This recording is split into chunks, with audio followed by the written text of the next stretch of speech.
Happy New Comic Book Day, geeks, and welcome to issue 60 of the Script Heroes podcast. The show where we bring you comic news, book reviews, and industry blues. My name is Joseph Jasonowski, and I am the writer of January Hero, Cunning Carly, and the Cryptoverse. And I'm Katie Markham, scripter of the Rusty Robot Country Club and ghostwriter extraordinaire. We have a whole lot of pulls for you today, so brace yourselves. We have Arcbound, number 3, Drawing Blood, number 7, Hour of the Wolf, number 3, Hyde Street, number 3, Justice League Unlimited, number 3, Prairie Gods, number 4, Ultimate Spider-Man, number 13, and Void Rivals, number 16. And if you enjoy any of those reviews or anything else in today's episode, you can follow the pod on Twitter, Blue Sky, Instagram, TikTok, and YouTube, all the handles Script Heroes Pod. You can find me on Twitter, Blue Sky, and Instagram at JJAZ1111. And I'm on all the socials at Katie Markham Pro. And now, let's get into the news. Okay, we have only one thing in the news today, and it actually concerns one of the titles that we are going to be talking about later today. Not the specific issue of it, but what's coming forward in it. We're going to be talking about the first big DC crossover event of 2025. I saw some rumblings of this. I haven't actually looked at it, though. Yeah, so Mark Waid has a crossover event coming in early 2025 that is going to take place across Batman Superman World's Finest 38, Justice League Unlimited number 6, and World's Finest 2025 Annual, which is going to reveal the identity of the Inferno Cosmic Terrorist Group, the future knowledge of Grodd, and the secret origin of the Legion of Doom. Interesting. So it's funky because I was actually trying to remember this while I was reading Justice League Unlimited. Have they implied knowledge of Inferno before this? Do you remember? Do you mean have the characters in Justice League implied they know what's going on? Oh, okay. I don't think so I don't think so. I didn't think so either. Which is why that's a little weird to me. But there's a lot going on. Okay. Yeah. Right. Yeah. And I presume maybe this'll tie into there's a little editor's note in this issue of JLU about like Green Arrow teaming up with the original Swamp Thing in the past. And there's an editor's note that's like, this comic's soon to come. So I wonder if that's what it's gonna have to do with. It certainly seems like that's a possibility. Mm-hmm. But we have the blurbs for these 3 issues. So we'll start with we're going to do them in order. But the first one is World's Finest 38. On April 16th, Gorilla Grodd takes center stage as We Are Yesterday kicks off in Batman Superman World's Finest 38. The Man of Steel and the Dark Knight will be hard pressed as it is to keep up with the psychic powers of DC's Sinister Simian. But this time there's something different, as if Grodd has knowledge of the future. And it remains to be seen what any of this has to do with the death of Darkseid. In addition to the first of 3 connecting there's cover stuff at the end there that we don't Interesting. So I'm admittedly quite behind on World's Finest. I've only read the first arc. Yeah. It takes place in the past. Yes. So, is this implying that somehow Darkseid's death is going to retroactively have given Grodd future sight? Or is it that Grodd has seen the future, knows what's coming, and that's going to give us clues about current continuity? I think that's more likely. Okay. I think there's 2 ways this goes. As the crossover is called We Are Yesterday, so I think they're implying there is certainly a time difference here. But I think there's 2 ways this goes. One is that it's just going to be essentially them like picking up something that happened in the past, like in the present in some way, like, oh, this impacts this. The other is time travel bullshit. Which I'm not excited for. I hate time travel bullshit so much. It's a real rough thing to do in a like shared universe that has existed for 80 years. Like, it's just you're begging for issues with the continuity that Katie doesn't want to think about them fucking up constantly. Here's the thing. The reason that I hate time travel bullshit, and I'll tell you this, is yes, specifically in like DC, Marvel, I don't care about that continuity, whatever, they can time travel. But in DC continuity, I hate time travel bullshit because it always ends up talking about shit that I don't care about.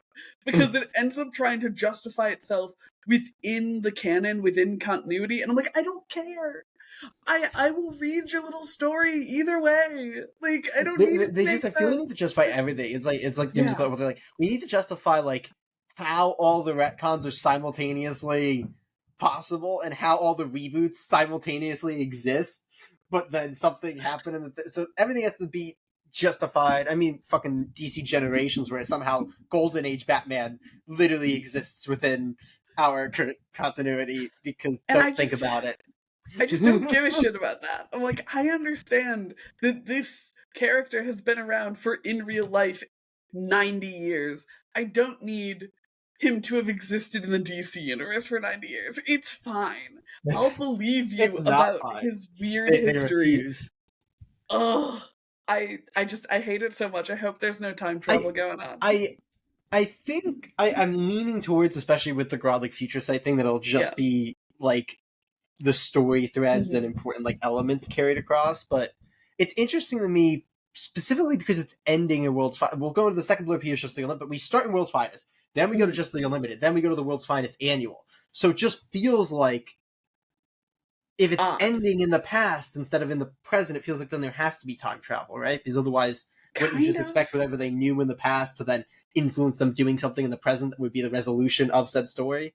Like that. That's or it could be that it could be that because Mark Waid is like operating both of these machines, it could be that he's just like, okay, and this issue of Justice League Unlimited is the one where we'll learn about all the stuff that we are setting up in World's Finest. And then issue 5, issue 6 of Justice League, issue 8, whatever it is. It's issue 6. It's issue 6. Then but that's where DC ends arcs, though. I mean, well, actually, so here's my other thing. Like, unless this is what you're implying, I can't tell if this is quite what you're implying, but this is what you saying made me think of. Like, what if this is just a flashback issue of Justice League? Like, what if this Justice League issue just takes place in the World's Finest timeline? That could absolutely, I think, make sense. Yeah, it's just like we're just gonna flashback for. But it can be an event with World's Finest, which is just it feels very unnecessary to me. It's another one of those things where like you're early in the series, you're just like, here's this thing that makes it so you can't just be reading this series. I mean, they basically did that with the Atom Project thing in this issue. But anyway, let's quickly get into the last two blurbs and we can give our thoughts on each thing here. So this is for the Justice League issue. Readers should buckle up for a wild ride as Part 2 unfolds in Justice League Unlimited number 6, where the horrific hidden identity of the Inferno Cult is revealed. What does this have to do with Lex Luthor, the Joker, Cheetah, and some of the most dangerous supervillains in the DC Universe's plan to take down the Justice League? It's giving Big the Light from Young Justice energy. Like... When was it? It was something in like recent-ish DC where we were like, this just looks like the Light.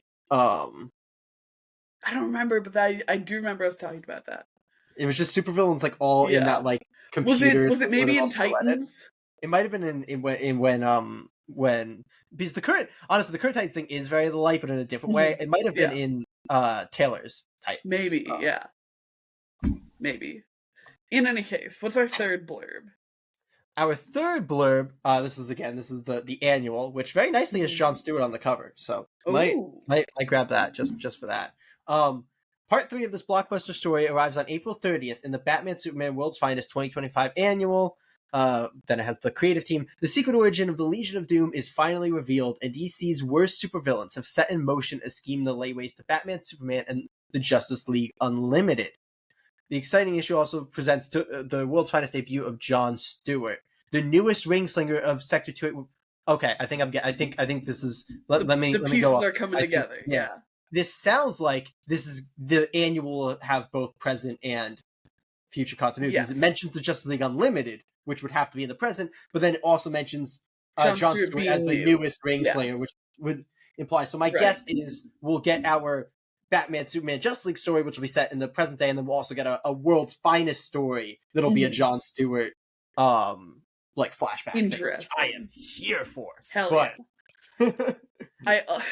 But yeah, what I'll say, I'm also a little selfishly delighted by this now that I'm thinking about it. So I'm like, sounds like World's Finest number 37. I can actually jump back onto reading without catching up first. Because, like, if they're doing this crossover, you would think it wouldn't be mid-story arc. 38, yeah. I just wanted to throw it up so people have. No, appreciate that, yeah. Yeah, funky. I'm curious to see how this goes, because the thing is, I really like limited crossover things, and I feel like when you, like, I always go back to, like, Batman stuff for that, where it would be like, oh, in Tech you would have part 1, in Batman you would have part 2, in Nightwing you'd have part 3, in Robin you'd have part 4. I think that's really fun, and it makes, I don't know, comics feel like kind of a living space to me, which is really nice, and it makes me feel like reading on the monthly is like an exciting thing to be doing, because these are like all coming together, and that's so fun. So I hope this goes well.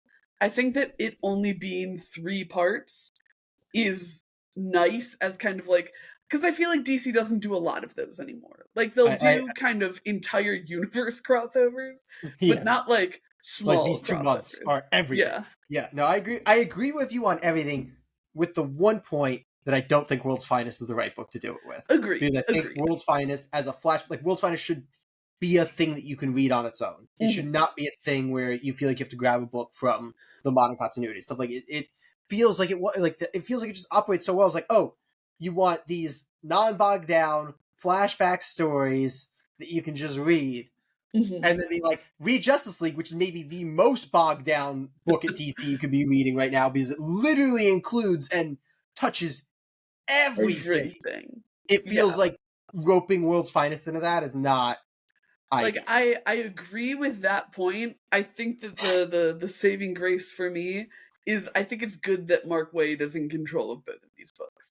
Like, having this little crossover just to kind of like retest the waters of like small crossovers. Yeah. Like, okay, he knows what's going on in both worlds, so hopefully both books remain steady on their course, as opposed to, like, you know, feeling like you're reading something out of nothing.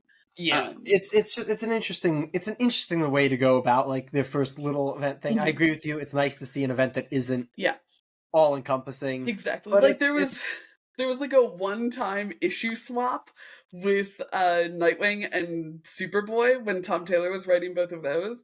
It was like, oh, Superboy and Nightwing meet up. So, like, if you want to see the rest of the story, go read Superboy. And it's like, oh, okay, I'll read this single issue of Superboy. And so, like, I like that they're letting people do that a bit more. Yeah.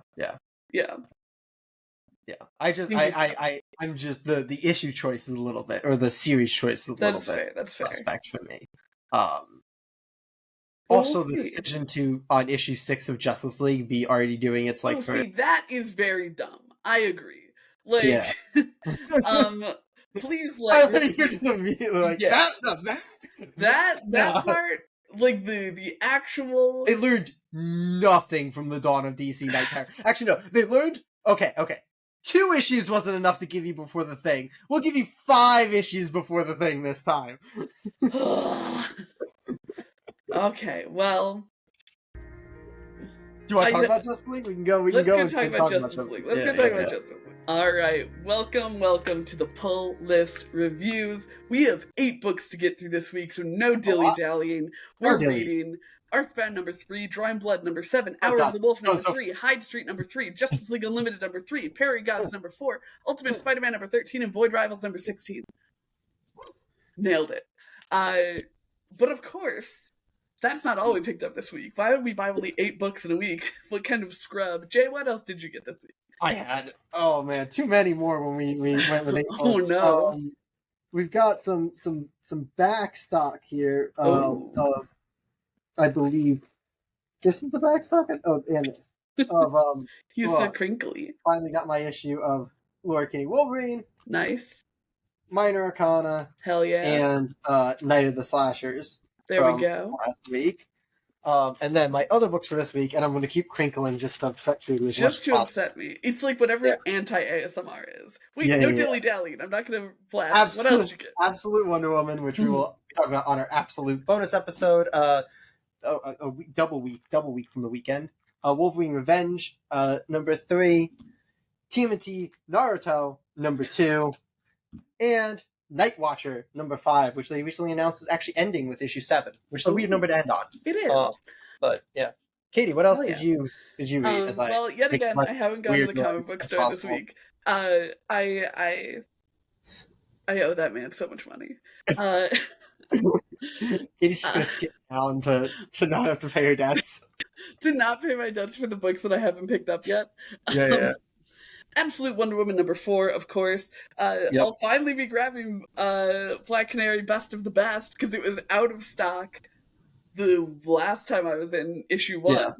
But he put issue 1 and 2 on my pull list, so he's probably holding on to one of those for me. What else are we not talking about on the pod? I'm going to be grabbing Spectrum. I've been hearing really good things about that, so I'm going to grab issues 1 and 2. Another one that was out of stock last time I went in. And I think that's it. Cool. Yeah. Radical. But of the books that we are talking about today, Jay Bird. Yes. What would you like to talk about? In what order? Yes. Let's start off with the ultimate of Spider-Mans. Then we can go right into Justice League Unlimited from there. Now I got to think about publishers in my head here. Is Arcbound Image, or is that Dark Horse? That's Dark Horse, isn't it? Yeah. Is that the only Dark Horse? Probably. I was just trying to think of what's Prairie God's Mad Cave, right? That's the only Mad Cave. Okay, let's do this. Okay, so we're gonna go Image books first. So we'll go Void Rivals into Drawing Blood into is that the only Image books? No, into Hyde Street. Then we will jump over to Mad Cave for Hour of the Wolf and Prairie Gods before ending off with Arcbound. All right.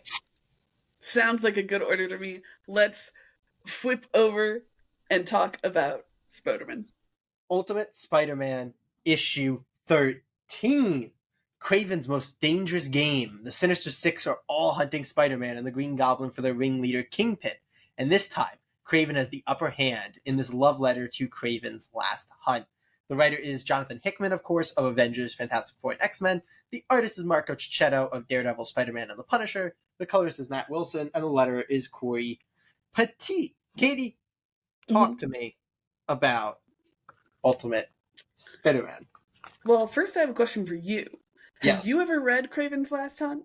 Because I have not. I have not. I know a decent amount about it, just from, it being a very popular story. Same. I was just wondering if you had actually read it, because I haven't read it. I haven't read much Spider-Man in general. I think we talked about this before. I don't really read much, if any, Spider-Man. Yeah. I think that most of the Spider-Man I've read has been stuff that we've read together. Yeah. Which is like 2 things of Spider-Man. Like the OG Ultimate Spider-Man, and then this Ultimate Spider-Man. But yeah, this is super neat. I feel like I was a little... So the way that the Ultimate comics are working, where they're set every month, it makes the really great cliffhanger from the last issue, unfortunately, a little stale by the time we get to it here, where it's like in book, it's been like a full month as well. Yeah. And it kind of like real world timeline. We talked about it a little bit with Last Halloween, and it's also thing in the Ultimate Universe. Sometimes I think this is the first time it's given me like a bit of a hiccup for Spider-Man, because they haven't been doing a lot of like direct cliffhangers, because the end of the last issue was Mary Jane realizing that Peter wasn't Peter, which was like so exciting. Yeah, look at that sick black suit. Marco Cicchetto, he's on that good shit. But so then we cut to here, and we learn that the family has now learned that it's just the Pico suit. It's not actually Peter. And what I think is really fun is that Richard is in the suit. Yeah. I think that's really awesome. I love that angle. I am a little worried that it'll turn things into a little bit of a Spider-Man family adventure once Peter comes back. I'm hoping that's not the direction that it goes, because I don't really want Pete to have a sidekick. He's already got Harry. He has a partner. He doesn't need his 13-year-old son web slinging around. But I really like what it's doing for Richard, and with the suit clearly like kind of egging him on a bit. I think that's really fun. And I think that if that becomes a point of tension between Peter and his son, that's going to be a really great story. So I think it's going to go that other way. I think we're more likely that he might be this universe's Venom than we are. He's going to be like this universe's Spider-Boy, you know? Yeah, that's what I'm hoping. I think that'll be really, really cool. I hope it doesn't turn into like the Parker family Spider Hour. But I really like that angle. I really loved the interaction between Craven and Peter. I thought that was super duper rad. Really great characterization for Peter with not much going on for him, just like the dead silent, the stare. And I really like the plot that they're unfolding with the hunt. I think that's going to be really exciting to watch. But and I think it's I love this dearly because they specify on like the first couple pages that it's like January 31st, I think. They like specify that it's the last day of the month. Yeah. I think so they can make the February one happen on February 1st.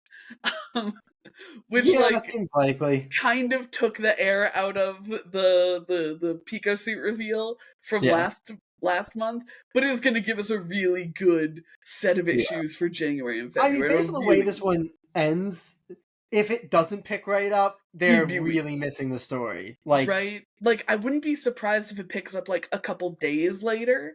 But it depends on the timeline they want to do a certain thing. If we're going on a longer timeline, which I kind of think is going to be the case, I think they'll be like, oh yeah, it's like February 5th. I'm like, okay. So instead of a month between books, we've got like less than a week between books. But I appreciate you working. I guess it was Christmas, so like a month and a half between issues or something like that. But I can appreciate Jonathan Hickman working within the framework that he has to work in and finding a way to make that work. And like I think it's a little clever that he was specified at the front. He's like, it's the end of the month, by the way. This is technically a January issue. Because I thought it was a little weird that they brought it up, and I was like, okay, whatever. And then we got to the end, and I was like, oh, I understand. There's reason. Yeah. I thought it was just because they wanted to like give us the space, and it was like, oh, we knew the last one was Christmas, so for them to be like, oh, time has passed, they wanted to be like, we're at the end of January. This isn't a week later. Yeah. No, I'm just saying that was my guess when I first saw it. I was like, that's why they're doing this. But yeah. But how did you feel about Spider-Man? I hate when cliffhangers are not immediately followed up on. So I agree. Like, you had this like really cool emotional, and like the thing is, you can even like just give us like a page or two of that and then jump forward. Like that we could have addressed it and then jump forward, because we basically get this thing of like, oh, it actually wasn't as sinister as it kind of felt like last time. It's like you kind of didn't give us the bit where we get to figure that out. Right. But once I let go of that, because the stuff with Richard started being really good, and this issue just ended up being really, really freaking good. Yes. And I really like this version of Craven. I really, really like his encounter with both Peter and Harry. Like, it was a really good bit of dynamics with, again, Peter not really being overly chatty. But it was so good. But I really like Mysterio in there too, and Mole Man. Like, I'm really liking the villain side that's being built up. There's another thing that I don't want to touch on, but I'm interested that they seem to be going an angle, and I think it lends itself to the fact that Richard's going to be more heavily involved in the book going forward. Where he's kind of now on two fronts, because the black suit, which is up front, and then something else that I don't want to, reveal. He's kind of taken Peter's roles in certain like stories and things from the main continuity. So yeah, I'm interested. I'm very interested to see what's going on with Richard. Hickman's doing exciting things over in that Ultimate Spider-Man book. That he is. Yeah, but we're gonna jump over to the other publisher. Yes. From the one other Ultimate publisher? to Unlimited. There you go.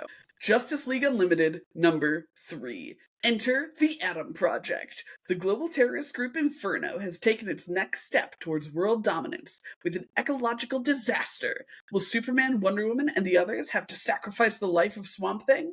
Plus, Plastic Man and Beast Boy work with the Atom Project to fix their scrambled superpowers.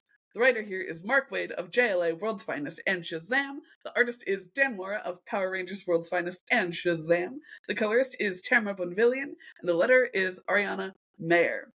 Jay, first of all, how do you feel about that summary? I feel like that wasn't a great one. Have we been roasting World's Finest about that? There's just a lot going on to summarize. The thing is, it's not like wrong. It's just Justice League Unlimited's very like all over the place. So like, deciding what thing gets prominence in the blurb is difficult, but yes, I do think they may be the wrong thing prominence here with the like Atom Project thing that gets only really a few pages. Well, I mean, it has the other thing. It has a couple things. Okay. In any case, how did you feel about the book itself, other than just the blurb? It's a similar issue that I had with the first issue. It's all over the place. Like, they just have so many threads they're trying to constantly juggle, and like, they're doing multiple stories in every issue, which is just a lot for a normal sized comic issue. And they also, on top of that, especially in this issue, have decided to bring in my least favorite thing from the early Titans run, which is just heroes fighting weather for a lot of the book. Like, it's just them trying to deal with a fire for a lot of this issue. And they have so many heroes, which just makes it feel even worse that they can't deal with them. I know it's a magic fire, but it makes it feel even worse. And I'm at the point where I am cringing every time I see the word sending in and then hero names, because it just feels like they're throwing heroes at thing after thing after thing. I'm like, none of these heroes are getting anything to do. The Atom Project's the characters who get a few things to do here, but also I didn't really know what was going on there. Like, I know that powers are scrambled. The Atom Project, I have no idea what's going on. Yeah. Like, I know powers have been scrambled, but I didn't know, like, specifically Ralph's, or not Ralph, what's Plastic Man's name? Who cares? I hate that man. Him and his potential significant other or friend. I was trying to figure out if he was treating her like a little sister or a partner. And then she, like, disappeared. And because that's what he deserves. Look, I'll shit on. But yeah, it was a little odd. There was a cool thing with he's mentioned Swamp Thing's in here. So in the blurb. So there was a cool thing with Swamp Thing that I thought was pretty cool. But, like, also we got no follow-up on the Martian Manhunter thing that was the most interesting thing from the previous issue. It just feels like, because of how all over this place is with all the threads, like, we have to wait certain books for threads to back up. Like, now we get the first real follow-up to the Harold Jordan thing from issue 1. We had, like, a weird shot of him creeping around in the previous issue. But this is the first real follow-up we get. It's just really hard to, like, pin down anything in this book, because it's trying to do so much, which on the one front I compliment them on being ambitious in that, but I just think there's probably a better way. We talked about, like, doing one shots with different teams, but, like, there's probably a better way to structure a book with a team this big. I don't think this is the right way. You hit on something great things to do here, though, which is always nice. You hit on something when you were talking, which is that it's a lot to fit into a normal size comic. I feel like if it's your, like, banner Justice League book, make it a big book. Like, keep it cheaper so people are incentivized to be like, oh, I'll pick it up. It's, like, a huge book for, like, $5 or whatever. Yeah. And then Dan Moore wouldn't be able to do 2 comics a month, though. For them yes, he would. There's no way Dan Moore could do fucking 40-page book and another 20-page book. I don't believe it. Here's the thing. In that case, you do Dan Moore and someone else, and Dan Moore does like the main Justice League thing, and then you have someone else doing, like, one of the subplots. Like, maybe the artist from the Atom Project does the Atom Project stuff, and we get to explore that. I'm clearly okay with it, because when they're doing the World's Finest crossover, there will be other people doing Justice League things in the World's Finest one-shot there, So, like, I don't understand why this book has to be so densely packed. Because, also, it's your new flagship Justice League, and Mark Waid and Dan Mora are working on it. They're probably not going to cancel it on you, Mark. Like, you can spread it out a bit more. So I just feel like it's a real fumble in general. It's something that it's the bad version of I just want more of it. Where I'm just like, I feel like I got a crumb of everything. And I feel like I'm okay getting less of it if we just get more of the less things, you know? Yeah. Like, I'd be okay with 2 of these story arcs instead of, what do we have, like 5 going right now? Maybe 6. It's hard to tell what's Harold Jordan, the magic organization that's lurking in the shadows, the Martian Manhunter thing, the Atom Project thing, the Swamp Thing, Aquaman thing is maybe probably connected to that. Tied into the terrorist. So we've got 4, I think. 4. Oh, and Darkseid's death and the fallout from that. That one wasn't picked up in this. Ties in the Atom Project. So generously say 4 plots that they're trying to give time to in a 22-page book. Which means usually it's like 3 that each get it's not even 3 that each get 7 pages, because the main one gets more. So it's like one that gets 12, 2 that get 6, and then one that gets like a 1-page tease to then be picked up in the next issue. Which, like, I will say, goddamn Dan Mora, that Batman page, so cool. I love Dan Mora drawing Batman. I think I said it in I think it was in issue 1 where it was like, I do not like the way Batman's being utilized though. Like he just kind of me like either. I'm just talking about Dan Mora. I'm just I know. It feels like it sucks out all the. And what happened to the Star Sapphire story from the first issue? Right? That was a story thread. She was supposed to be like learning to grow to be a hero, and she had to be like, you know, trained and taught. That has not been touched since the first. That was the A plot of the first issue. It did not resolve good enough to like be just that issue. Deploying her normally. Yeah. So yeah, it's a bit of a mess, but it's a beautiful mess in terms of aesthetics, and a hot mess in terms of story.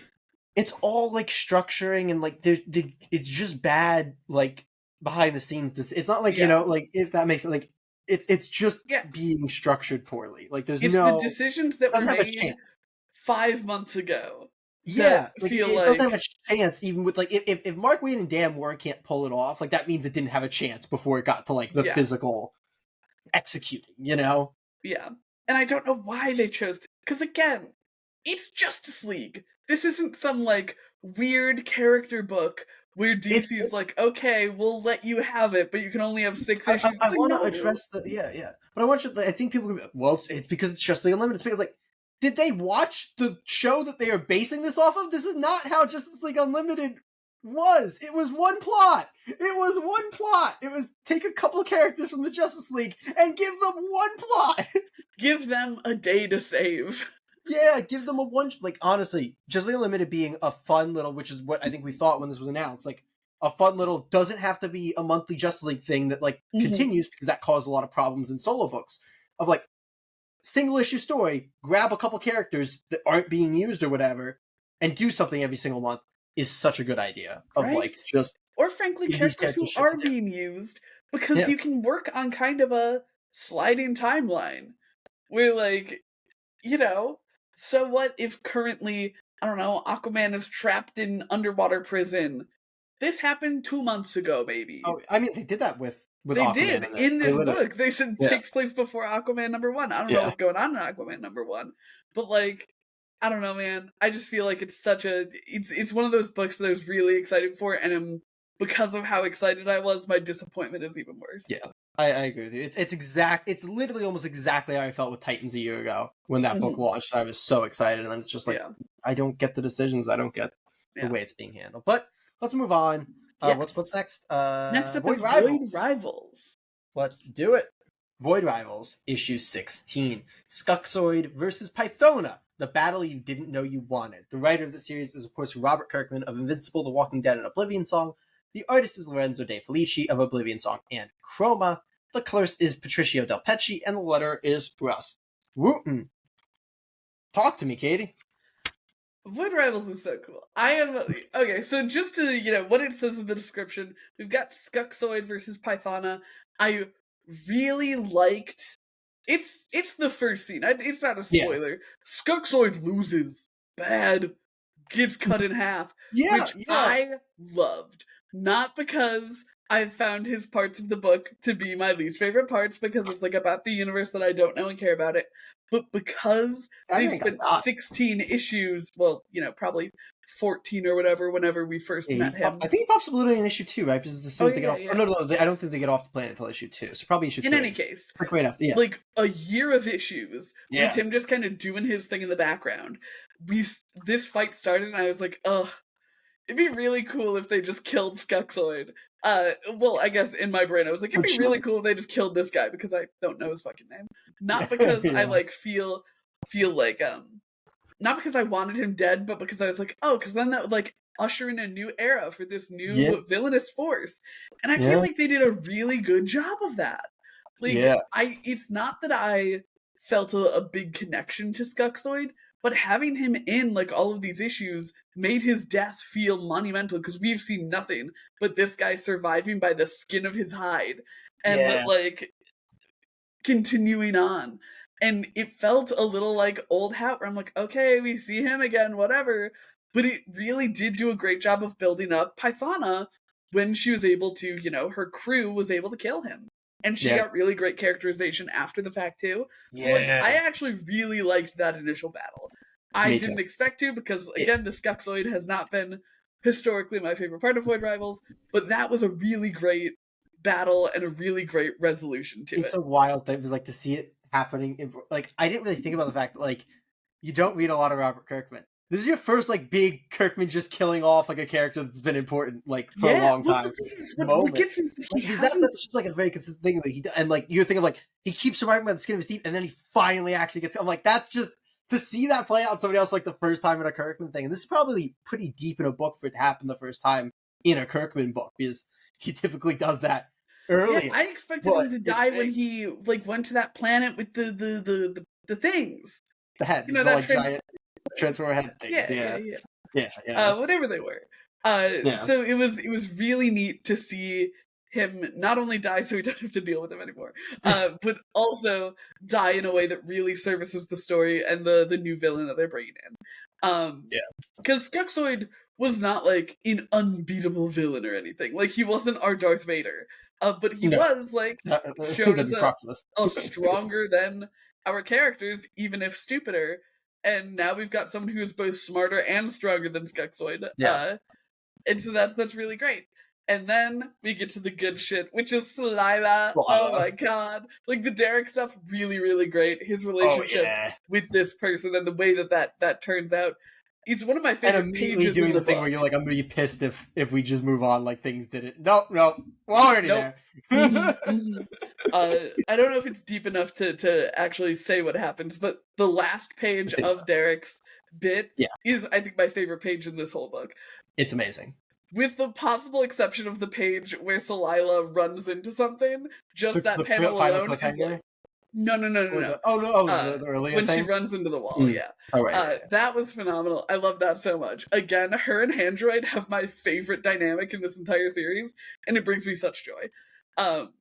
It's been really Void Rivals just did a lot of good Void Rivals in this book, in this issue, and so I'm super stoked. Turning point issue. You mentioned it with Upfront, but just it also happens with specifically with Derek's story, and honestly with Solilah's, because she gets to something incredibly important that I'm not going to spoil, but I think it's something that makes sense a lot, and you kind of see this was probably kind of the thing that was happening, but it's a very, very cool cliffhanger.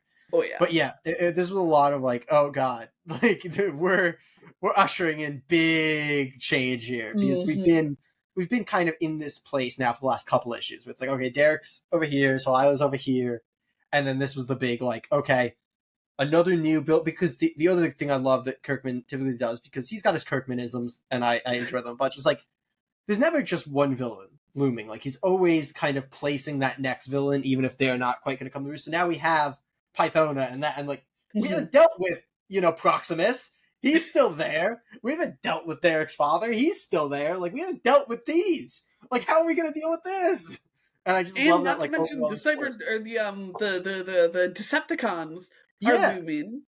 It just feels so real to not be oh, let's deal with this. Hit end of arc. Great, that problem's dealt with. Here comes in the new problem. Let's deal with. No, they're all there. It's just such a nice thing that a lot of other writers don't do. He does not do story arc, villain, defeated, next. No, it's always intermingling different problems and threats. And this was one of the best issues of Void Rivals, I think. Certainly, I think probably my favorite issue since the first arc.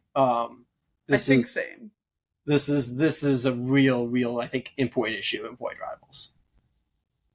Did the first arc have the issue with Derek in prison? Yes. Or was that the second arc? Okay, yes. Yeah. We talked about that in the big thing that we did, Look, we've talked about a lot of Void Rivals. That is the best issue. Yeah. Still, that issue that had fucking Derek in chains. So good. Brutal. But yeah, Void Rivals is really just phenomenal. Yeah. It's so fun. It's one of Jay's favorite creators, which is why it's so great that it shares a week with Drawing Blood, which has more of Jay's favorite creators. Are you ready to talk about Drawing Blood? Let's do it. Drawing Blood number 7. Fleeing the insanity of Hollywood, Shane Bookman returns to his hometown in Maine, providing a stark reminder of what he left behind, what he was running from, and what he lost. Where does he belong now? Home is where the heartache is. The writers here are Kevin Eastman of TMNT and David Avallone of Betty Page and Elvira. The artists are Kevin Eastman of TMNT, Ben Bishop on the pencils of Last Ronin and The Far Side of the Moon, Troy Little of Rick and Morty and The Cult of the Lamb. The inker is Jason Moore, the colorist is Luis Delgado, and the letterer is Taylor Esposito. Jay. Yes. This is completely uncharted territory, right? Yeah, we've been in uncharted territory for a few issues now. Oh, right, because you had the first volume. Yeah. Right? Yeah. And I think just looking at like, it might have been last issue, and I might have just failed to clock it, but I'm starting with this issue. It's certainly this issue, but it might have also been last issue where I'm like, it feels like these were the ones that have been like made for the first time recently. Yes. Because I think you can see, one, it's because Jason Moore's inking it now, and that changes a little bit, but I think you can see Ben Bishop's like change from when he was an artist 5 years ago and he was doing the initial Drawing Blood issues to the artist that he is now. And funnily, I kind of hinted at it in our Best Artist thing where I'm like, he's just a very different artist than he was when he was doing the initial Drawing Blood stuff. Yeah. But yeah, so we're in uncharted territory. I don't know about you, Katie. I was uncomfortable this entire issue. Like, this issue just had me like in my feels, especially like as a creator. It's and like I feel like it's worse because at least he's like a creator that was successful, and like Kevin Eastman was a creator that was successful. Like, I feel like this hits as a creator just like oh yeah, I have all of this, but also I didn't even hit a peak first. Like, I'm just here, and that's a little sad. So, but this was genuinely so uncomfortable with it. It was like, okay, there were things like ignoring people who were like reaching out to you. It's like, oh, that's relatable right there. Parental issues, that's relatable right there. Oh, high school is like the good old days where you have to go out and try to just like live as a creator, and there's like a line about like, yeah, the world's big, but also like it's expensive and it's hard and it's shit, and it's like, oh yeah. And then like there's the thing where he goes back to his high school and the guard's like, oh yeah, no, that guy who made Ragdolls, he's rich and living up his life, whereas we're like, shitting over here. It's like, but that is him. And then I'm not going to spoil. I'm not going to say anything about it. Yeah. We finally get him and Paul face to face, which I think is what a lot of the book has been building toward.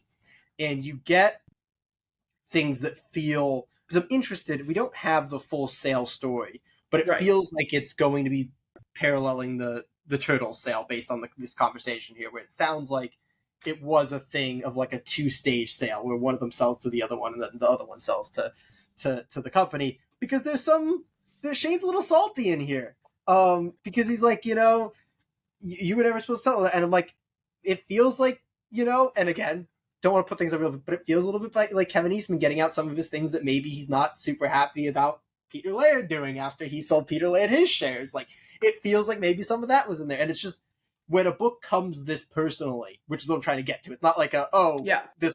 What I'm getting is like, it feels like this is Kevin Eastman putting his real life feelings, regrets, like all of that into this book. And because of that, and because of this being this like close personal issue, it is uncomfortable in the best way. Like, it is incredibly uncomfortable to read, and it is heart-wrenching, and it is relatable. And you talk, because I think one of the best things about Drawing Blood is I feel like it's very unrelenting in just punching books in the neck. Yeah, like, he's finally going up until he was going up, and I was like, okay, this feels like a good turn. Like, the first arc was him really not in control of himself, and like, he's not making the decisions in his life anymore. And then he starts making the decisions and he's doing some like cool things. And then you see kind of that cycle from him where it's like, oh, and now he's making decisions and it's still going poorly. And it's like, oh, this is like, he is such a like deeply flawed character in every way, but you still see those bits of growth. Like, I thought the scene where he like stayed up signing stuff that his mom had set out was incredibly sweet. Like, it didn't feel like he was doing it because he was being pestered to do it. It felt like he had like, he was doing it for his mom. And then the conversation with the Splinter figure and the like parallel with that being his mom, that made me like tear up. when he woke up with the cardi on his shoulder, I was like, this is so fucking sweet. Like his conversations with his mom were by far my favorite part. Like the Paul stuff was really good, but I loved his interactions with his mom. I thought that was such a highlight. Yeah. Oh. It's a really well written, really, really, really well written book. Yeah. Wow. From an icon of the comic book industry. And of course, we've got more icons of the comic book industry on our list, including Jeff Johns, who wrote Hyde Street, which we are talking about next. Hyde Street, issue 3. Picture, if you will, a holiday season filled not with joy or cheer, but with shadows or secrets. Enter a man known only as Mr. X-Ray. His journey is a desperate one, seeking escape from the inescapable. Standing in his way, an innocent malevolence. Pranky, a Boy Scout who lives not to serve his fellow man, but to serve the dark power that presides over Hyde Street. Yet during this strange Christmas tale, these two unlikely figures may find common ground, or not. Can you tell this book was delayed a month? Right. The writer is Jeff Johns of Green Lantern, Aquaman, and Book Exodus. The pencils are by Ivan Reyes of Green Lantern, Aquaman, and Blackest Night. The inker is Danny Miki. The colorist Brad Anderson, and the letterer Rob Legg. Kitty, let's talk about Hyde Street. Yeah, so to get it out of the way, it is a little odd to read demonstrably a Christmas special in January. Like we it was very much out of my system, and I looked at the cover and I was like, oh geez, okay, yeah, I'll try to get into the state of mind. So like a little bit of an odd read for right now, but that is, not the book's fault. I don't know what caused the delay, but it's someone's fault. It's someone's fault, though. But whatever.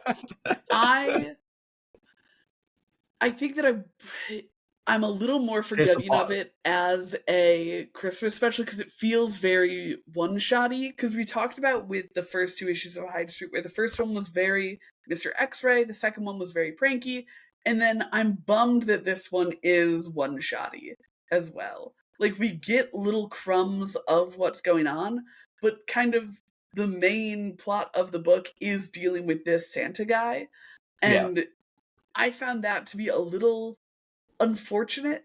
Like, the fact that it was dressed up in this, like, Christmas costume as opposed to being able to, like, really focus on the plot of the book. It's kind of like what we talked about with Justice League and what's coming up for it, and the Dawn of DC stuff, where it's like, okay, get your feet under you before you do something like gimmicky or weird. So I wish that this was going to be an issue where we were going to get more like, I don't know, I guess because the world of Hyde Street is still a little blurry to me. Like I understand on like a very surface level what's going on. Like, people are bad and they end up on Hyde Street, and so the soul collectors like try to kill them essentially so that they can give their souls to the being. But we learned that they all get to pick a dwelling in this one too. Which is interesting. And the part in Mr. X's dwelling I really liked. Like, him with his gimmicky like magazine comic book ad things I thought was super fun. The fact that he like takes care of his little piranha people thing and feeds them fingers. I loved that. And then Frankie showed up and was like, okay, let's do a Christmas thing. So I liked all of the stuff that wasn't the Christmas bit. And the Christmas bit was still good because it's still like really great writing and really phenomenal art. But I was just a little bit like, I keep waiting for the stuff that I want out of this book to come, and it feels like it keeps getting pushed off by these other things. So that's kind of where I fell. How did you like this one? I'm going to pretty strongly disagree with you, because I think that while this was clearly meant to come out in Christmas season, I don't think they let that stop them from doing a lot of the plot stuff. Like, I think a lot of this issue was the plot thing starting to come together. Yes, it came around this character, but I think that's just going to be the formula of the book in general. I think it's going to be following certain people, or they're going to have certain souls in a given issue that they, we kind of get a little bit of their vibe. And I quite liked this one. I thought this character was interesting. I liked his vibe. There were some fucked up things in there. I liked the evil Santa thing. It was fun. It was definitely, again, weird reading it in January, but what I felt like we got a good amount of the stuff that we need. We got Pranky and Mr. X finally like coming together, started to figure out their dynamic, where it's like weirdly Pranky, who's more on board to work together than Mr. X, right? Which I thought was super interesting. We then get also a very important introduction towards the end of this issue that I'm not going to spoil. But that's quite important. And we got the kind of little plot building stuff of like, okay, you need, I think we had gotten the 10,000 souls thing before, but that's reiterated nicely. We again get reiterated that Pranky's over that threshold, which Mr. X-Ray learned for the first time here, so that's another thing that was kind of important. And we get a lot of that like feel of like, okay, they're supposed to work together now to get souls, and basically Pranky is willing to help Mr. X-Ray get enough souls to get out so that he can see his daughter. But he maybe doesn't want to work with Prairie. Like, I felt like we had a lot of that plot stuff that we needed to get moving in this issue, and we kind of get our first soul. And I'm not going to spoil the ending, but that we get then our kind of like bump in the road that's going to I think lead us into what the kind of big story bit's going to be. So yeah, I don't think that this was so much a like, I think this was kind of a thing where they decided to put a Christmas spin on it because it was going to be coming out Christmas season, which maybe was a little bit short-sighted because they did not know yet that they could consistently get books out on the actual month that was supposed to come out. But I don't think it was something where it felt like they were pumping the brakes to do a Christmas special to then resume, because it felt like we still got a lot of that plot progression in this. Yeah, and I think my greater qualm is kind of what I was saying, where it feels very one-shotty, and like I would feel more because you focus on this one soul. Yeah, I disagree. Like, I don't think focusing on one soul makes it one-shotty when like the greater plot is still like happening through. See, I feel like it's just not hot. I feel like they haven't gotten enough wheels on what the actual plot is. Like, I think a lot of stuff is happening to Mr. X-Ray. Like, I was scrolling through to see if it's far enough. He has to get to, like, I think the plot is fairly simple. He has to get to 10,000 souls, and Pranky has to help him, and he doesn't want Pranky's help. Like, I think that is the plot of Hyde Street. I mean, then Pranky turns on him, and like isn't going to help him towards the end, and it. Well, he wanted to get this on Pranky, like it. I mean, yes and no, but yeah, I mean that doesn't change the fact that the part of the plot is that Pranky has to help him. Like it doesn't change that's part of the plot because he is still a little shit kid. I don't know. I feel like this is this is not this issue specifically for me. It's been how Hyde Street has been. Is that I feel like we're not getting enough of like a main thread going through specifically for Mr. X, who's purportedly our main character. And I feel like we're not moving along his journey super well. I think the thing with that, just to like cap it here, is like, because this is an ongoing series, I think it's more of this is going to be a light and slow overarching plot with the more specific souls per issue. Like, I think that's the vibe. Because if we move quickly on his journey that is to escape, that would get us to, presumably the end of the book.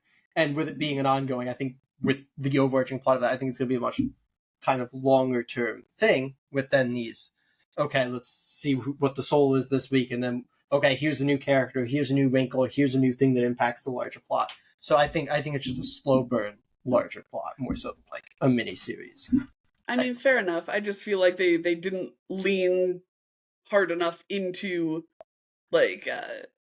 I think that if I know that we're talking a bit too long about this one, but I think that I would be much more satisfied this book if within the first two issues it was like, okay, here's Mr. X, here's Pranky, and then if here in issue 3 they were like, and let's give ourselves a like more distinct framing for what the rest of the series is going to look like.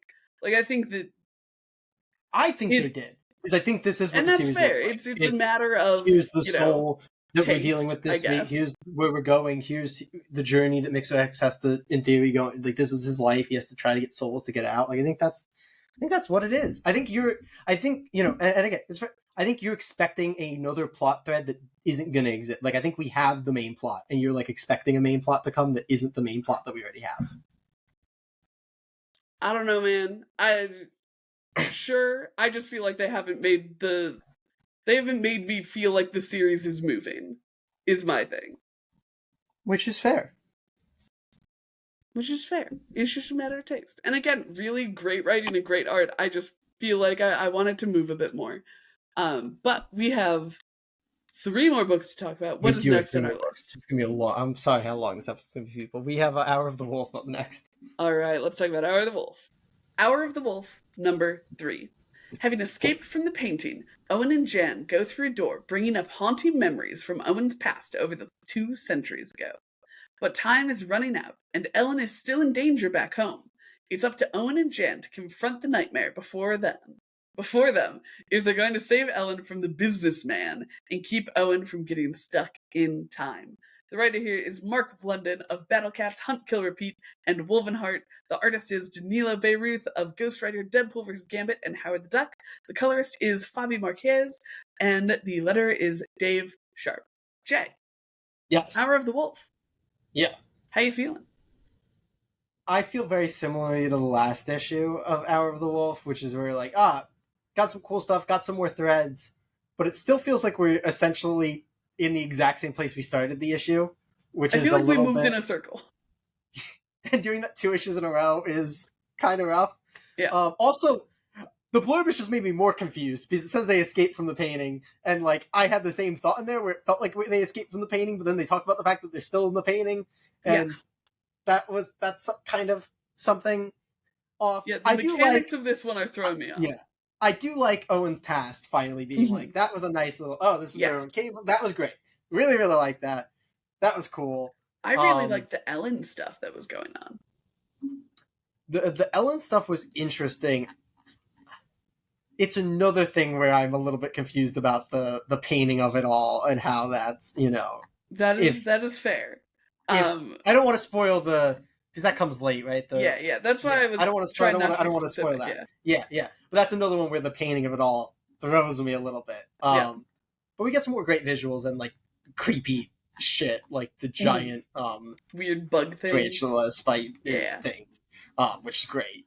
But it's especially because we don't really like. We have one moment where we actually like get the painting, dude. So like the painting thing's there, but it's really not there for a lot of this issue too, which was a little off for me. It was a hard issue for me to like put my finger on how I feel about, that's fair. Because it was a fine reading experience. I don't know that I left it feeling like I had really like gained anything about the World of Series beyond Owen's background. Yeah, and again, I really liked Owen's background. I did have myself a little laugh when we saw him laying on the ground. I'm like, oh, he's just always looked like that? What an icon. Like with the long white hair. I'm like, what a dude. I love it. And I think that could have also been the painting inserting him in his own memories.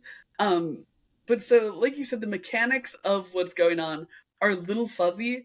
And I think the reason that they come off as fuzzy to me is because I think Owen both knows more than I do and isn't explaining it to me. So like he's kind of guiding Jan through, but he's speaking about the direct effects that are happening and like a little bit of a way to mitigate them, but not really about the larger effect that is happening, which is the painting.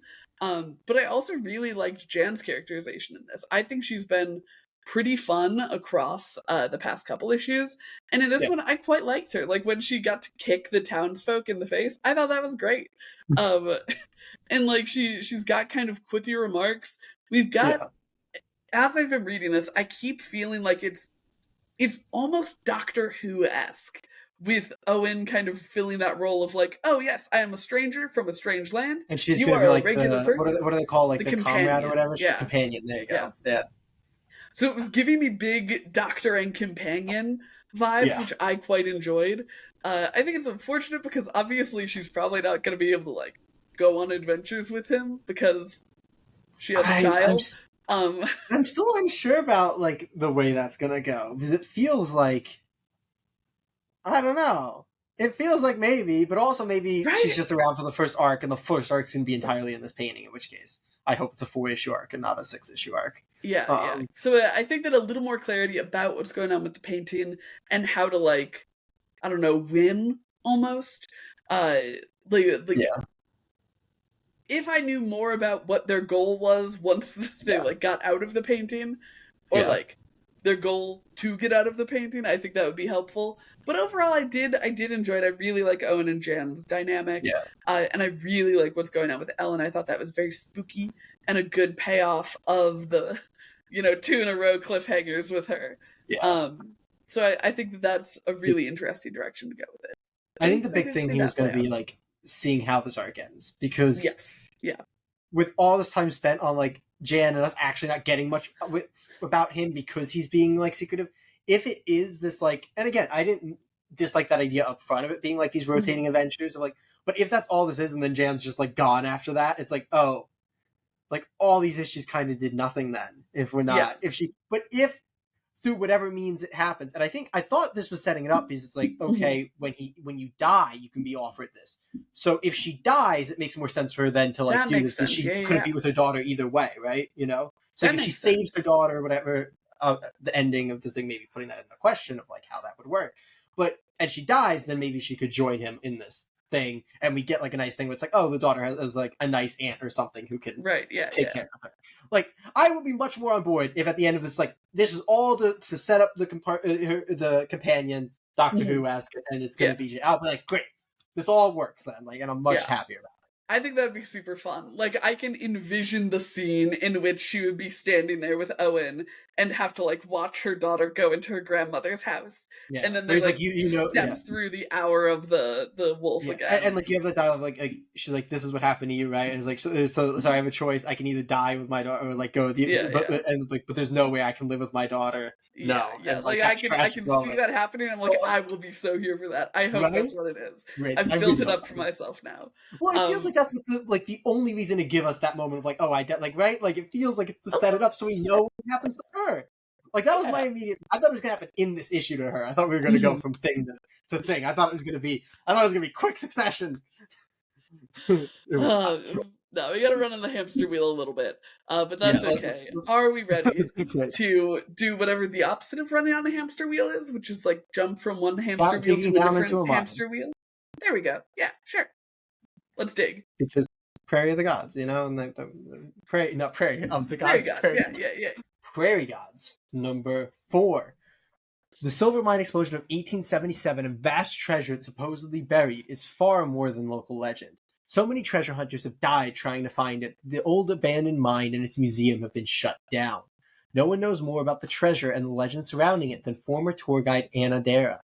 When a mysterious stranger makes her an offer she can't refuse, she agrees to take him down to the mine. Unfortunately for her, the stranger is hiding dangerous secrets. Unfortunately for him, so is she. Some spoilers in the blurb right there. That's why you don't read blurb. Writer artist is Shane Connery Volk of Nottingham, and the letter is Becca Carey. Talk to me, Katie, about one of your favorite books. I love Prairie Gods. I thought this was super rad. I think that the one-shot anthology style book is really well executed. The short fiction of it is really great. I think this is one where maybe we get a little cart ahead of the horse with like one bit of it, which where like Shane Connery Volk tries to explain a little bit more than I think we needed, and it muddled the waters a bit. But the like actual story that we're going through, aside from like literally that one bit of dialogue, I really, really loved. I thought this was such a like tense and the really not unsettling, but like I was ready for something to happen at any moment. Yeah, and I think that was great. There was a lot of really great lore happening for this. I think that they built out the like kind of mine bit pretty well. And even though he is in a single panel, I believe one single panel, I love Anna's dad. Like the characterization of him through others' perspectives of him was so good. And I thought that was really, really fun. I really have loved all of the books in the Prairie Gods saga, and this is just another one to add to the list for ones that I really, really enjoyed. Yeah, I really 3 was really like this book coming into its own for me, and this continued. Like 3 and 4 so far have been 2 absolute banger one-shots to me. They were great. I didn't mind, honestly, the like connective stuff. I actually really liked getting more of that and a lot of the explanation. I thought it was a good kind of like backtracking little nice what is it, like the heist movie thing is like the, I think right, where it's like, this is how I thought it worked quite well. I enjoyed it. I'll tell you the one bit of it that I didn't. Yeah. It's very spoilery, so I won't say it now. Yeah. I don't want to spoil it here. I don't even like the amount that the blurbs were. Like, I think a lot of these you could go, I think they should get Todd McFarlane to do the one sentence blurbs for them. Please, Todd. So because these are, honestly, I think these are ones that you go into blind and you'll enjoy them the most, because a lot of it is built on not really knowing what's going to come. Yes. Because, like you said, it's the short fiction of it all. It's not like a thing where it's like, oh, once you buy in, like, you can forgive being spoiled on the one issue because it got you into the series and now you're going to enjoy the rest of the series. Like, every book is its own thing. Yeah. So you really don't want that. And they all have great twists. Yeah. So you really don't want that. But yeah, I love this issue. So far, like, this Rivals 3, for me, I really, really have loved the last 2 issues. And I like the first 2, but I think these lean, I mean, they all have been kind of sci-fi thready, but the last the other 2 were more supernatural. So these two have leaned really sci-fi, which is really up my alley. So it's his bag. I really, really enjoyed. I really, really enjoyed this issue. It was really good. Oh yeah, Prairie Gods, super rad. Yeah. We have one more. Yes, one more. Let's lean harder into the sci-fi and go to a distant world for Arcbound. Arcbound number 3. On the run from the best bounty hunters in the galaxy, Kai teams up with an unlikely ally. But is their new plan more dangerous than what he was running from? The writer here is Scott Snyder of Batman Justice League and Nocterra, and Frank Thierry of Wolverine, Iron Man, and Harley Quinn. Tom Hardy assisted with character development, and presumably will lend his face to the project when they option it for film. The artist is Ryan Smallman, who we are yet...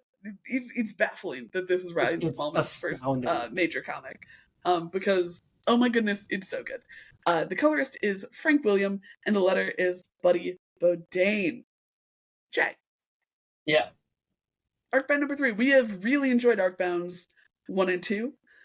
Yep. How'd you like number 3? I want to start with Ryan Smallman, because it's so good. I feel like it needs to be said that this book might have, like, the strongest, most unique aesthetic of, like, anything we read. Like, it just has such a strong, unique aesthetic for a sci-fi book, which is really, really great. Phenomenal. Like, there's a certain, like, way that the characters are, and I think it comes from the fact that I believe the artist is either an animation or video game artist. So I think it comes from, like, the fact that the artist is probably used to going like, oh, we need, like, a style. We need, like, this is the way that characters look in this video game or in this animated show. And, like, they've brought that into comics in a really cool way where, like, these characters have, like, the same building blocks. Like, they all look, but they have, like, these building blocks, like, oh, this is how faces look, this is how shoulders look, this is how... And I just love it. Like, it has my little, like, it's animated so child in me that's like, oh, I love this. I love this so much. And this is mostly an action issue. Like, this is 90% an action issue. So I feel like Ryan Smallman deserves most of the credit for this issue. So much. And, like, I mean that in the most positive way, because it's a really, really good action issue. And we actually, like, the one bit of plot that we kind of get here is maybe, and I feel like I can say this because the blurb said something about unlikely ally, right? So I feel like I can throw out the fact that we get an unlikely. I won't spoil it. We're saying, like, the way that we get to who is presumably going to be what's his name? Kai's, like, main partner for the book. The way we come to them coming together is actually, like, a really interesting way to handle it. Like, the way that they were first introduced to the series, the way I'm like, oh, that's actually, like, a pretty unique and interesting way to do that. Right. And I really, really like that. And that's kind of the main development we get here, is the setup of, okay, this is, like, the partner, this is how the partner gets their inciting incident that's going to lead both of these characters forward. So it's a very, like, simple thing for an issue to do, but when you get that with phenomenal art and great action, it really just works. And I'm like, okay, this is a good issue. And issue 1 and 2 were so good at moving the plot forward that we can take... And, like we talk about books where it's like, you get to issue 3, because we did a lot of issue 3s today, and it's like, when you got to issue 3 and you hadn't moved on, and then if issue 3, because issue 3, I think, is the turning point in a lot of miniseries, where it's like, if you're not moving now, you're in trouble. But this book moved so much that it was already so far ahead that they could take a step back for this issue, which is really impressive. Yeah, I think one of my favorite things about the Unlikely Ally is that that created 3 really great beats of characterization across the ensemble of characters. And I really, really liked that. That was so fun. Like you said, it was a really kind of unique plot point. I also really, Brian Smallman, so good this issue. I really liked a lot of the dialogue. A lot of it was kind of, canned is not the word I'm looking for, but it's like very classic dialogue. Like it's very like kind on of the nose, but not in like a bad way. Exactly. It's very, it was very honestly, it's the one thing about the book that feels like the pitch that this book kind of is. Mm-hmm. It's like, oh, people need to be able to read this and know exactly what we're like doing plot beat wise, and that's all. That's kind of what I was trying to get at. Is that I feel like these characters occupy a lot of archetypes, and it was written for those character archetypes, which I think which I think worked really, really, really well for this book, which isn't like, it's not an ocean of depth for the characters, but they're still really engaging really cool and likable characters. And like they're very kind of, you understand the characters by reading them. Something we talked about all the way back when we talked about Paper Girls was the distinct dialogue, or rather, from your perspective, the lack of distinct dialogue, which is like fair. Where like if you could pull a line out, it's like, I don't exactly know whose line this was. I feel like because they lean so hard into the archetype, you could pull out like a dialogue, or you could pull out even just he wasn't in this issue much. Was he in this issue at all? He has one. The bad guy. I love him so much. He is the definition of that. Yes. A line from him, you could tell me like 2 months from now, a line from the first issue, and I'd be like, oh yeah, that came from him. Very clearly. He's very like handsome Jack coded from Borderlands. Yeah. This whole book feels very Borderlands, and I think that's one of the reasons that I like it so much. And maybe that's why I think it's so unique, because I haven't played or seen anything Borderlands. But the other thing that we get in this issue that I think is really, really cool is we start to get a lot on like the specifics of how the Arcbound like bodies work. Yes, which I was very fun. I was like, that was some good movement to be like, okay, they can do this pressure, and then I don't want to kind of spoke, but there's certain things with it in like the combat sequence that we get that I'm like, oh, that's cool. That's kind of how this works. So I really liked that we were starting to flesh out what is like the title thing of this book. Like this is what this book is. Like this is the little like quick pitch thing of it. If you're not going to go into like the story, it's like this is what makes this unique, and this is what makes it what it is. Yeah. So, and I think that it was a really wonderful observation from one of the combatants to be like, oh, your new body, Kai, is like really powerful and good, but also you're not like a pro at using it. You know, there comes with weaknesses as well as it's the nice strength. That there's a learning curve, even though like he's in the body. There's still a learning curve to using it. That's fun. It's super fun. Arcbound continues to make decisions, Katie, and you hate decisions. Oh god. Yeah. Oh shit, you're right. I think this was a tough week for me. There were a couple things that I really, really liked this week. I think I have my decision. Okay. Yeah, and I don't think it's a terribly surprising one. No, I think I think I know where you're going with this. In fact, can you provide my visual aid? I am choosing. Wait. I need 1 second. I need 1 second. He's ready. He's ready. Oh, wait. Actually, no, I don't have a visual aid for this one. If it's what I think it is, this is the one I don't have a visual aid for. Well, because Diamond is having all of the problems. Yeah, she's on the struggle bus. But my pull list rec for the week is Prairie Gods #4. Yeah. This series is so kick-ass. I love it. It's so fun. It's so cool. And you can pick up any fucking issue and just read that. Nice. I would suggest reading all of them because I think they've all been nice. But Jay. Yeah. The decision is now yours. Yeah. Prairie Gods was certainly one that I was considering. I don't have visual aid for it though. But I do have visual aid for what I am choosing. Because it feels, I always say comics about making you feel things, like that's the highest bar that I give a comic book. So it's gonna be Drawing Blood, issue 7. Because I got in the feels on this one. Truly. Feels. Completely. And like that's what you want, when it really impacts you. So I really, and honestly, maybe the best, I still think Drawing Blood's a book where you want to be the whole thing. Maybe the best jump-in issue since the start of Drawing Blood, honestly. That's super fair, yeah. It gives you a lot of context. Yeah. It's really, not really bogged down a lot by like the, this is coming straight from the last thing, because it is a bit of like a reset button type thing. So yeah, again, read the whole thing, but you could pick up issue 7 if you just wanted to see. See if you want to see what it's I about. think it's more like maybe pick up issue 7, read it, and then if you enjoy it, then go back and read the whole. Like I think this is a good issue to pick up to be like, oh, do I like the vibe of this book? And what a good vibe it is. But speaking of vibes, our next segment is the one where we do nothing but vibe. It's time to head over to the Creator Corner. Here we are in the Creator Corner, where we sit back, we vibe, we have really chill interactions only. We're on the vibe thing. We only have chill interactions. Is the topic vibes? The topic is vibes. Just kidding. The topic is. I'm so sorry to have made a joke at your expense, because it might have created a weird tension between us. Because today we're talking about, that wasn't a good transition. But today we're talking about points of tension in a book. Okay. We're talking about the places where in your story you might find plot to make happen. Where, like, your overarching plot is, we need to save the day. But where do those little points of tension happen, and what do they look like? So this is going to be incredibly variable, obviously. It could be anything from someone's relationship with their mother to the mothership landing in your city. He's on a transition one today. I'm on a transition one, dude.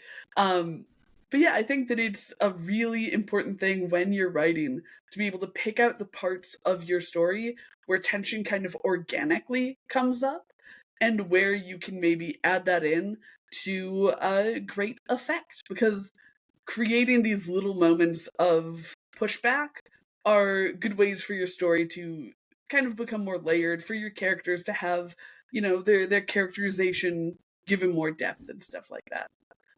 So obviously there's going to be tension in your main plot, because your main plot is going to be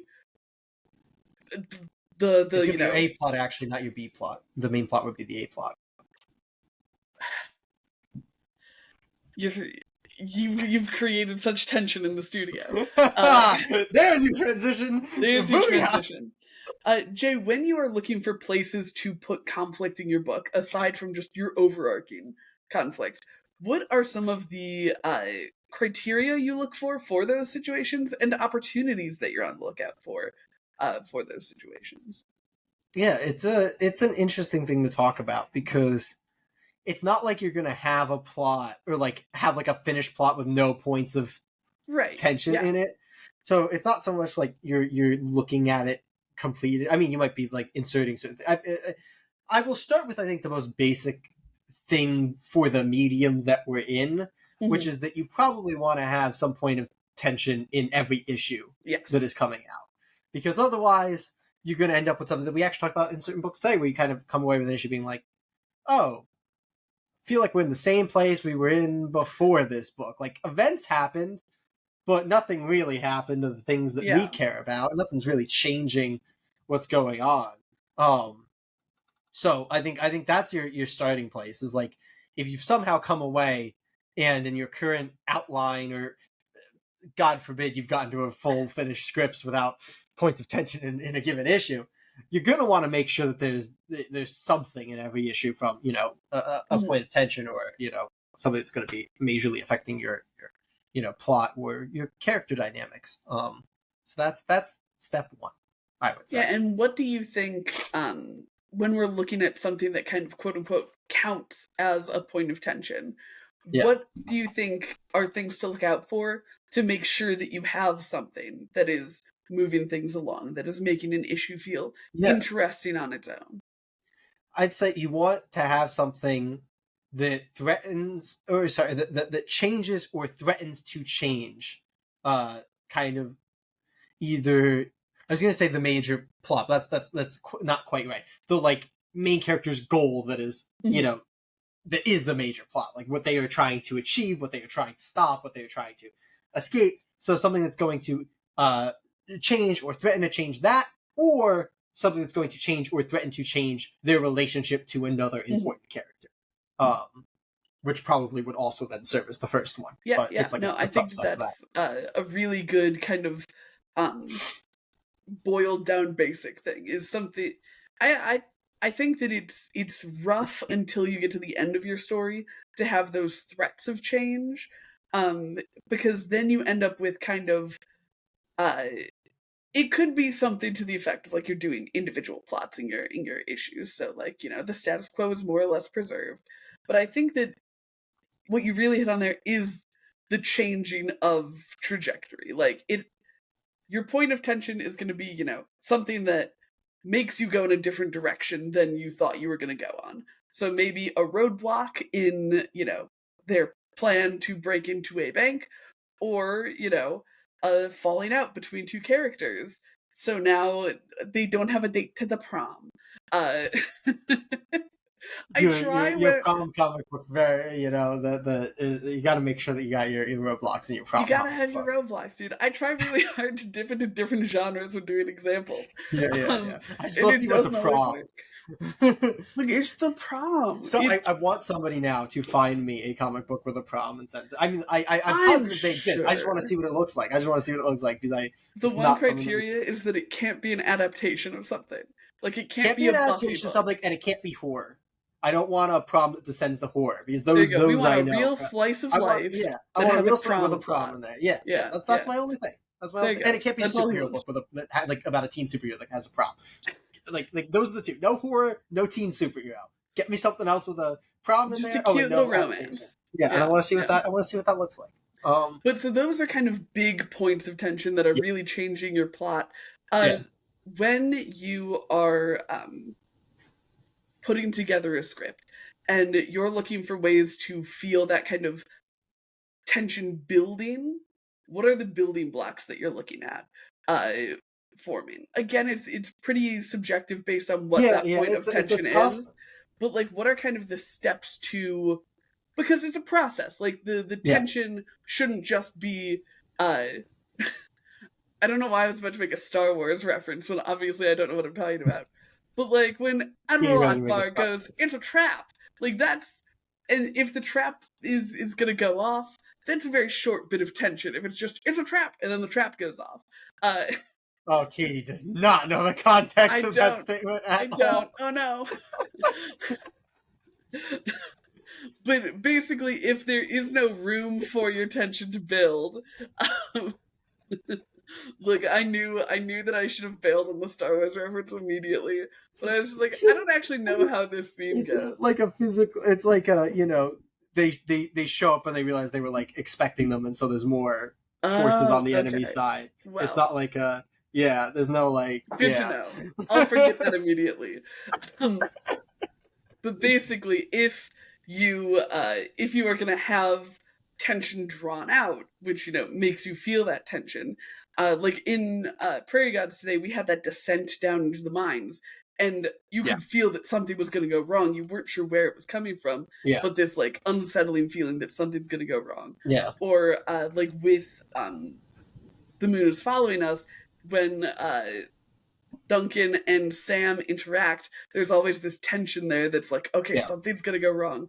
What do you think are some tips to build that feeling of dread or that feeling of anticipation? Yeah, I'm gonna give you the like shitty example because just like it illustrates the building blocks well, and I think that's why this is why for sure. it often happens this way, that ends up being really obnoxious to readers and audiences, but it illustrates building blocks well, because basically it comes from a character wanting or needing something or having a goal, and I'm not talking here about their big picture goal, whatever the small thing is, or like something needs to happen, and then there's something blocking or opposing or side, you know, pushing on that, and that's how you get to I'll give you the crummy example that you get in like every TV show, movie, comic book that people get really pissed about, because like, oh, people just talk about it, where it's like something is stopping them from telling the person the thing they really need to tell them. Where it's like, oh, their cell phone's dead, and like they need to tell this person that the person who's at their house is actually a serial killer, you know, and it's like, oh, there's your tension. It's like you see this one person,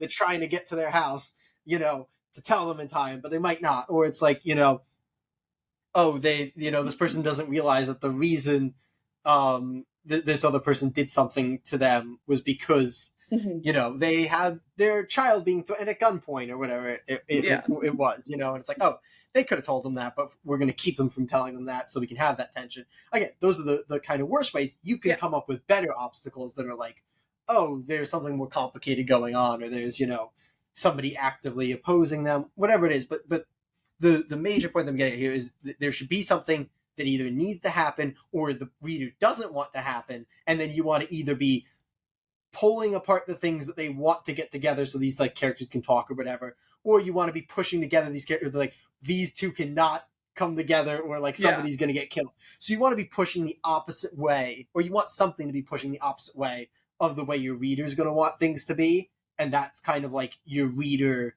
edge of the seat tension. You talk about, even like it even applies to like the Sam and Duggan thing in like the book of like, typically your reader wants the married couple to be, you know, at least unconsciously, even if consciously they might go like, oh, it's better if they're not 100% together. Like in their head, they want married couple to get along. Right. So when they're butting heads and they're worried like, oh, this might go poorly, there's your tension. Like you're having them butt heads, and that's like the opposite of what the reader intrinsically wants. Yeah, no, I think that's a really good pull. This is one of those situations where tension building is such an important part of plotting that, yes, you want it to make sense in your world, obviously, but the real bare bones of it is this is one of those really meta moments where you need to be thinking about the reader's perspective, which, you know, obviously you're always kind of thinking about, but it's a very present thing of like, oh, what, because it's not necessarily what does the main character want to happen. It's what does what the reader wants to happen. Exactly, yeah. And kind of keeping that away or pushing those things closer together is... I mean, it's literally like if you physically think about tension is when like things are, you know, build up tension. And it works as a metaphor too. It's two things pushing until something like gives and then it goes. Yeah. Or pulling until something gives. Yeah. Exactly. So metaphorically, it literally works the way that it works. You want to push or pull on the thing. And that's how you create tension. Like it's love that. I know it sounds stupid, but it is like that's the simple bones of if we're not talking about like when we aren't talking about the execution of it, which I don't know if we will or won't in this segment, but when we're just talking about like the general idea of like how do you put it, like it is essentially that simple, that you just want to like, you know, push on things, you want to pull on things, you want to augment things in a way that's going to make the reader feel tense. Like it's you know, it works. It sounds stupid, but that's, you know, that's what it is. It's what it is. I don't know if I'm sounding stupid. Oh, we know, buddy. We know. Talking about execution, a big part of like properly pulling off tension is not pulling it too far or pushing it too hard, so that or like in a convoluted way. I think is like the other important thing, because especially like the modern like consumer, or I guess the best way to put audience member, reader, whatever you want to call them, like people have a lot less tolerance for that now, maybe to like a too great degree, where people really don't want to like suspend some of that disbelief, where it's like, why don't these people just talk it out and everything gets better? You know, like that's something you'll see constantly. Like you really got to be careful with like, okay, don't do something that feels convoluted, don't do something that your reader's gonna like pick apart immediately, be like, this is stupid, like this, you know, like all they have to do is you know, decide that they don't actually want to deal with this person who's yelling at them, you know, like you need to build things that are more complicated and realistic. I think a lot of the time. But when you're doing this, a big part of what is going to make something feel either convoluted or stupid is how long you draw that tension out for. So typically you want that to be like proportional to the stakes of the tension. So like, you know, if it's because I'm determined to make the prom thing work. If it's, you know, are they going to kiss at prom? If that's like the you know, if that's your Hallmark movie where they don't kiss until the last 5 seconds. My Amish romance novel where they're only allowed to share a single chaste kiss if they get married. But I love that the Amish romance novels have the same thing as the Hallmark rule. Oh yeah, it's very funny. Hallmark is basically Amish romance novel. Yeah, Amish but movies. But if that's like what your character has been wanting this whole time, if that's your signifier of like your happily ever after, that tension might spread out throughout the entire comic, because it's like, oh, we need that tension to be long so that the relief that we get is really strong and gets that really strong emotion. Whereas, you know, if your kid is arguing with a teacher because he needs to go talk to this girl so he can ask her out, and they're arguing. That tension goes on for 3 issues. Just an argument with the teacher. Exactly. 3 issues. That is clearly too long of the tension, but you still want it's still a point of tension in your comic where it's like, okay, a consequence is gonna happen, so how far do we pull the bowstring back to get the arrow to fly the right distance? What do you think are some I feel like I always resort to like boons and banes. I don't know why. You definitely say boons a lot. Maybe I just think you're saying boons when you say banes. I don't know that one feels like it's come up as much. Maybe I do like boons and setbacks. Like what do you think is the good and the bad of pulling that tension out farther and extending that tension versus having very immediate payoff?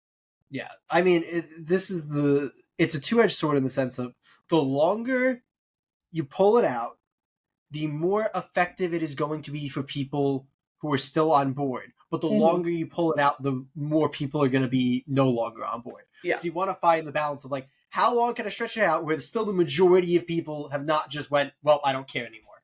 Yeah. Because there are people who they'll lose that tension. Like tension will snap for them.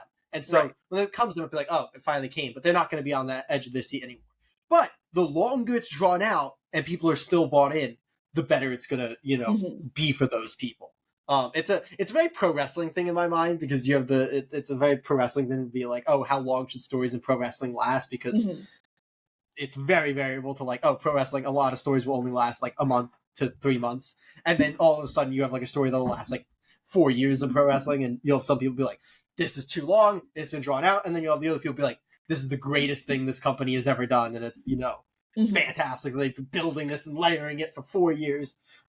So it's all about, I think, trying to find that balance of like, okay, do I think I'm going to lose people here? And like, that's a really hard thing to judge a lot of the time, like on your own, especially with the bigger picture stuff. Because with the smaller picture stuff, I think you can eyeball it more. And like, if you're off by a page or two of like your minor tension thing, it might make that beat fail for somebody, but that's not as like detrimental as like big picture stuff where it's like, how long can I wait to put these characters together when like the romance? Like I feel like the classic tension builder is the like will they won't they? Yeah, absolutely. And how long can you do that? And Webtoon's answer is forever. And comics' answer is not that long, because most comics honestly don't do the will they won't they for long, except for maybe Spider-Man, because they won't ever let that actually happen.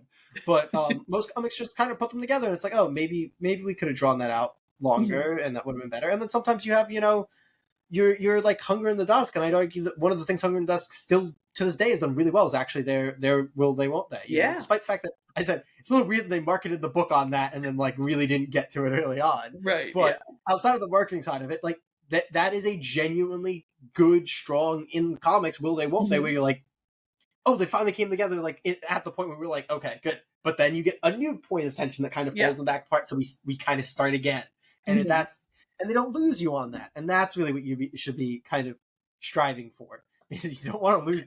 It's everything I'm saying in this interview makes me feel stupid. Like I'm not reiterating this for like, I'm trying to say that I'm not stupid for saying that this is simple because it feels simple to me. But if it's not simple to you, like maybe these things aren't. It's good to say. It's good to hear. And I feel like it's one of those things where it's simple because we all know what's going on, but if you aren't consciously aware of it, then that's like you're in your drafting phase when you're doing this unconsciously. But it's something to think more consciously about. We've talked about that weirdly, I think with coloring and lettering a lot, where if you're doing just kind of like the thing that feels right, it's going to be fine. But if once you take those active steps and you're looking at these pieces and actively making them try to be better, that's when you start to do really, really good work. I think the other thing with like writing specifically is like you need to do something actively a certain amount of times before you're going to be more comfortable in doing it like without actively thinking about it. So like if you've never really like written for a series and you're no longer thinking about like how the issue to issue, and you're not thinking about how the issue to issue of it all works, you're going to really struggle. But then like when you think about the issue to issue of it all like constantly for years, all of a sudden books are kind of just going to come to you like that, and you're not going to actively have to be thinking about like, oh, how does my story idea fit across 4 issues? Like your brain's kind of just going to be segmenting things in issues already. once you kind of get used to it. And the same thing of like character arcs. Like there were times where I had to really like sit down and be like, is my character going on an arc? Whereas now that's like a pretty second nature thing. Like when I'm thinking of story ideas, character arcs are kind of built into that, right? You know, so I think that's the general thing with and tension is as well as we're like, there is a point where you're going to want to sit down and be like, do I have points of tension in every issue? What is the tension here? How long is the tension expanded for? And then there's probably going to become time where it's like, that is just part of how you write plot in your head. And like, it's just a part of that. But I think it's also something that's,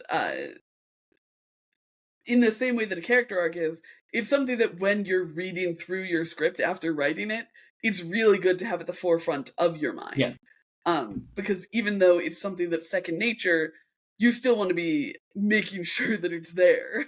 So I think that you're right that it becomes more second nature. So you're probably going to be doing less editing on the first pass.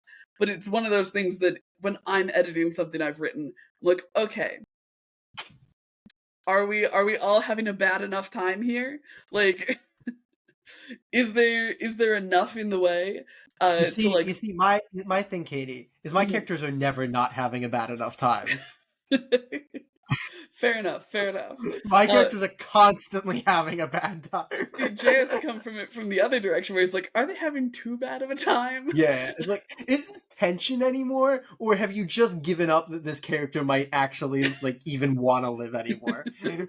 Big books energy. No, they do such a good job with like in Drawing Blood with giving that tension to books, because every relationship this issue is a mass class. Like him and his mother is like constantly playing on the edge of like, oh, is this getting to the point where readers are just gonna be like, oh, do they like, how is this either a mother or son anymore? But it's like in that perfect point where you're like, there is such an unspoken, uncomfortable tension this whole time, and then we also move on at the end of this issue. Where it's like, okay, we did it, and then we can move of tension, which is when you feel something, And then the other one, the one that can get to be longer, and that is the one with his brother. That tension, even though we've only had one of the characters, is built up for 6 issues versus the one with the mother being a single issue. And we finally got kind of a pressing there. I don't know that we got the full release of that one. Oh, certainly we got not. kind of a bigger buildup of that. And that's one, because that's at the very core of the book, that can last. That tension can consistently be here, because we're kind of expecting that tension to not pay off until potentially the end of the book. And I think having both of those bits of tension in the same book was a really smart single issue mindset, where we're not getting the relief of the tension from the brother, so we get to have kind of a mini release of tension with the mother. Like, it's not necessarily a positive release of tension, because they still don't have a good relationship, but it is like this, like, building, and something pays off, even if our greater thing is building even more. Tension. You want things very to pay important. off. I mean, that's just like, I think you hit on the important thing that we've said without saying, but I feel like it's important to say, like, things need to pay off. Like, you need to know when things are paying off. You need to be building towards a payoff, even when like you're doing tension. Like, don't sit there and go, oh, I need tension in this issue, let me do something that has no payoff. Like, that's a bad decision. Yeah, and I think that's where the smaller points of tension really come in, because obviously your main plot has tension going on, but that tension is going to build through your entire book. You need those smaller releases to keep people engaged and to keep your story interesting while the main tension is building. Yeah. But I think that's all I've got for this Creator Corner. Are you ready to talk about our upcoming We do plans? other things. Yeah, we do other things. Next week, we have only 4 polls, half as many as this week, which is, I think, nice. It is. We're finally going to hit on, like, essentially the start of the real TMNT series after the first 5 one-shots. We're finally going to have all 4 turtles together in TMNT issue 6. So that's very exciting. It is. We're also finally going back to Rome Eternal. I think they had a little bit of a few months, Yeah, a little bit of a gap there, but we really, really enjoyed the first issue. It's a very cool book. So I'm very excited for Rome Eternal number 2. We're continuing on with another one of the indie books. Honestly, it's 3 of my favorite indie books right now. We're continuing on with Murder Kingdom issue 3, which is another book that I really, really enjoyed. And then we're at issue 4 of, is it 4 or 4 or 5 here, of The Body Trade. But it's going to be The Body Trade issue 4, which is a book that 5. You will have seen on nice. So 4 or 5 of The Body Trade, which is a book that you will have seen on some of our best of lists. Transition. we have a playlist of our top 10s of 2024. That'll be linked in the description. We did that all throughout January. The 4 videos were our best single issues, our best series, our best writers, and then most recently this past Sunday, our best artists of 2024. Yes. But because those are done, that means we're back to our regular bonus content programming. Right. Next Saturday, this coming Saturday, we are bringing it back. We missed it last month, but it is... For the first time ever. For the first time ever, yeah. It is time for the Strange Saturday Super Show. This month is my poll, and I have chosen No Holds Barred. To be clear, that is No Holds, B-A-R-D. Like a bard. Like a bard. I thought it was going to be a pro wrestling book for a second. Or more specifically, like the bard. This is a book in which Elizabeth I, the Queen of England, has been kidnapped, and only the dramatic duo of William Shakespeare and William Page in their superhero alter egos, the Bard and Page, can save her. This is a graphic novel from Eric Gladstone and Gabrielle Carey. Yeah, that's right. We're basically Batman and Robin, but Shakespeare. Okay, well, you've met the criteria. Yes, I have. Certainly met the criteria. Yes, I have. This is going to be strange, and it's going to be super. This Saturday. Wow, that's going to be wild. But the last thing is we have been streaming Marvel Rivals. We typically stream Saturdays from 9 to 11 Eastern on both our gaming and Twitch channels, also linked in the description. You can check out past streams on both of those. But that's everything. That's everything. This is probably going to be a chunky episode with all those polls. So if you've somehow stuck around this far, thank you so much, and tell us what your favorite segment was in the comments below. And if you've read No Holds Barred. If you have, what a wild poll. Is that an Aftershock book? She does a lot of Aftershock. No, actually. No. Okay. It's a Behemoth book, which I think is now massive. Yes. Behemoth went to Sumerian, right? Right, to Sumerian. They were also just Whatnot Publishing at some point. They're owned by Whatnot. They went by Whatnot at 1.2, and now they're massive. They've changed their name a lot, which is not great for brand recognition. But this is back when they were Behemoth. Yeah. In any case, that'll be a lot of fun. I'm actually really excited for that because that sounds so fuck wild. And if you've somehow read that, please do let us know because that's hilarious. Please come on for the Strange Saturday Super Show. If you somehow see this between now and Saturday and you can do so, honestly, if you somehow message us that you've read this thing, you can come on. I don't care. Yeah. But in any case, hopefully we'll see you next week. Comic Geeks.